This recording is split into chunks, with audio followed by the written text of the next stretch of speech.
নমস্কার বন্ধুরা, অনিফার্স world YouTube চ্যানেলে আপনাদেরকে স্বাগত।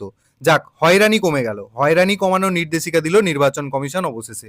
গত 23 তারিখে যেমন ক্যামেরা পাহারা দেওয়ার একটা অদ্ভুত দায় চাপিয়ে দিয়েছিল নির্বাচন কমিশন পোলিং পার্টির ওপর, আজ সেটা ভোটের ঠিক দুদিন আগেই প্রত্যাহার করলো।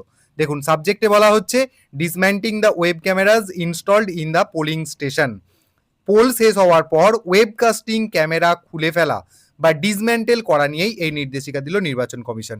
কি কি বলা হচ্ছে দেখুন, টোটাল 4টে পয়েন্টে এখানে নির্দেশিকাগুলো লেখা রয়েছে। 1 নম্বর পয়েন্টে বলা হচ্ছে যে ভোট শেষ হলে রিটার্নিং অফিসার নিশ্চিত করবেন যেন পোলিং পার্টি দ্রুত নিরাপত্তা মেনে রিসিভিং সেন্টারে চলে যায়। 2 নম্বরে বলা হচ্ছে যে পোলিং পার্টি চলে গেল, তারপর বিএলও বা ভ্যাব ডিউটিতে যিনি বা যারা ছিলেন তারা বুথেই রয়ে যাবেন এবং তারাই ওয়েব ক্যামেরার দেখভাল করবেন যতক্ষণ না সেক্টর অফিসার আসে। মানে ওনাদের কাজ বেড়ে গেল এবার। 3 নম্বর হচ্ছে সেক্টর অফিসার এলে তার উপস্থিতিতে ওয়েবকাস্টিং ক্যামেরা খোলা হবে বা ডিসম্যান্টেল করা হবে এবং তারপর সেগুলো রিসিভিং সেন্টারে জমা দিতে হবে। সেটা সেক্টরই করবেন হয়তো। আর 4 নম্বরে বলা হচ্ছে যে এই নির্দেশিকাগুলো কঠোরভাবে মেনে চলতে হবে। যাই হোক, দীর্ঘ 12 ঘন্টার ডিউটি করার পর অকারণ পোলিং পার্টিকে আর দ্বিতীয় দফার ভোটে শুধুমাত্র ক্যামেরা খোলার জন্য এই না আটকানোর সিদ্ধান্তটাকে আমি সাধুবাদ জানাচ্ছি।